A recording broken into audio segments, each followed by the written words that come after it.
Assalamualaikum warahmatullahi wabarakatuh. Dan halo semuanya.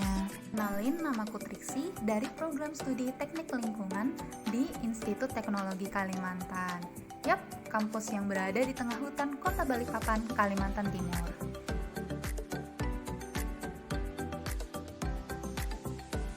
Saat ini, dunia berputar dengan cepat, begitu pula dengan semakin mudahnya berkomunikasi.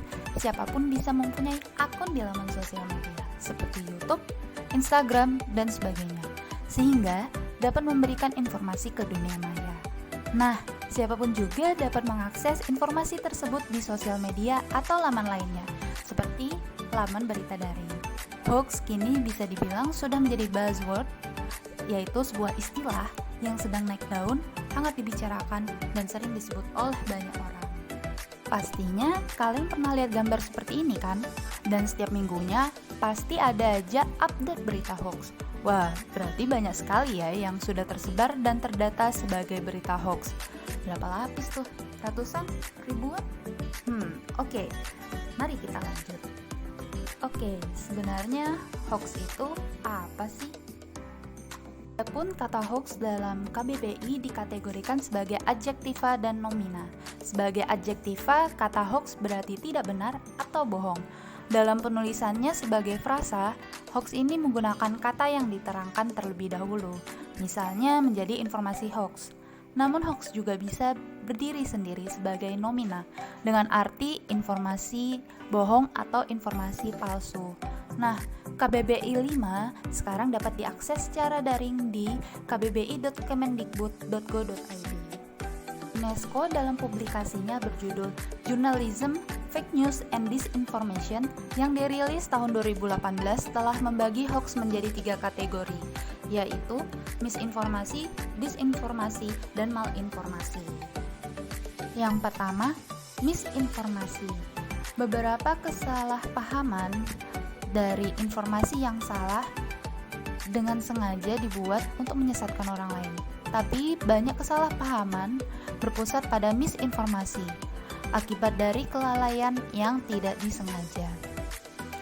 Misinformasi paling sering terjadi karena kesalahan manusia atau human error, tapi kesalahan spesifik menghasilkan beraneka ragam kesalahpahaman. 2. Disinformasi. Disinformasi adalah informasi yang juga tidak benar namun memang direkayasa sedemikian rupa oleh pihak-pihak yang berniat membohongi masyarakat, sengaja ingin mempengaruhi opini publik dan lantas mendapatkan keuntungan tertentu darinya.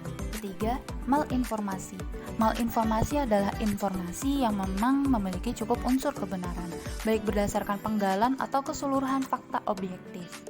Namun penyajiannya dikemas sedemikian rupa untuk melakukan tindakan yang merugikan bagi pihak lain atau kondisi tertentu.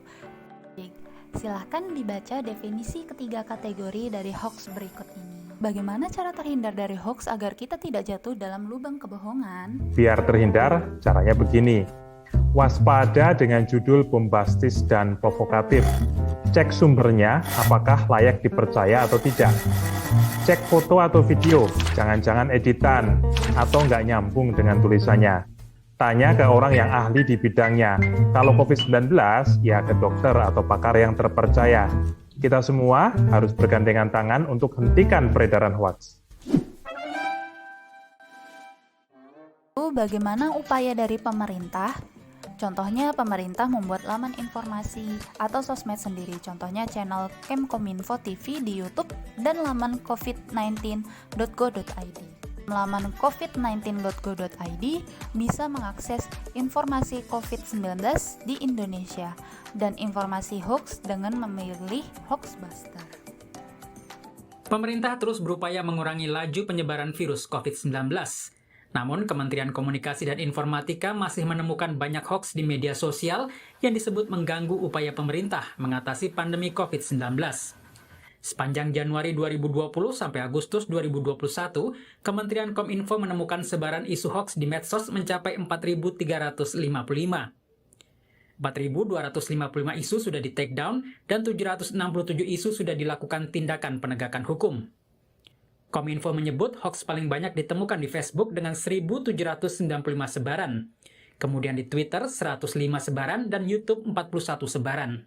Dirjen Informasi dan Komunikasi Publik Kementerian Kominfo Usman Kansong mengatakan telah mencegah penyebaran hoaks dengan meminta tanggung jawab dari platform digital di Indonesia. Kita harus melakukan literasi digital dan itu sudah diluncurkan oleh Presiden, dan kemudian kita juga melakukan teman-teman berkontribusi melakukan fact check misalnya. Dan yang paling penting juga kita menuntut juga tanggung jawab ataupun kontribusi platform. Misalnya Facebook, kemudian Google, kemudian Twitter, Instagram, dan lain-lain ya. Karena memang hoax itu adanya di platform-platform itu. Ketua Presidium Masyarakat Anti Fitnah Indonesia, Septiaji Eko Nugroho menyebut hoax corona dampaknya lebih besar dibanding hoax saat pemilu lalu. Ini sangat luar biasa besar kalau dibanding dengan misalnya hoax ketika pemilu 2019 misalnya. Dan kita lihat juga bukan hanya dari jumlahnya ya, tetapi yang lebih penting adalah dampaknya. Karena dampak dari infodemi ini sungguh luar biasa menghambat upaya penanganan pandemi, bahkan dalam banyak kasus itu bisa membawa korban jiwa. Untuk mencegah hoax di media sosial, masyarakat harus menyaring semua informasi yang beredar dan jangan buru-buru menyebar informasi dari sumber yang tidak jelas. Tim Liputan, Kompas TV. Dan itu terdapat upaya dari pihak lain. Contohnya, kok bisa? Sebagai salah satu konten kreator YouTube di Indonesia dengan menyebarkan informasi sesuai fakta dari sumber terpercaya. Ikutin terus perkembangan informasinya dari sumber-sumber terpercaya. Biar makin banyak orang tahu gimana cara ngentin wabah virus corona, sebarin video ini. Bukan ngebagin info-info yang mungkin belum jelas kebenarannya. Jangan panik dan tetaplah waspada. Nah, jadi jangan membagikan informasi hoax karena unfaedah banget untuk diri sendiri dan orang lain. Lalu, jangan sembarangan dalam menyebarkan hoax karena diatur dalam UU Nomor 11 Tahun 2008 dengan pidana penjara paling lama 10 tahun dan atau denda paling banyak 10 miliar rupiah. Dampaknya dapat merugikan korban yang menerima hoax, seperti bisa kehilangan waktu, energi, bahkan uang. Beberapa kasus ada yang kehilangan nyawa juga loh. Nah, kalian juga bisa mengunjungi nih laman hoaxplay.com untuk mengetahui hoax lainnya. Jika terlanjur dibagi, silakan meminta maaf dan meluruskan informasi yang benar, karena berani bertindak maka berani bertanggung jawab. Kita punya peran penting dalam mencegah dan membatasi penyebaran hoax, terutama mahasiswa berperan aktif di masyarakat.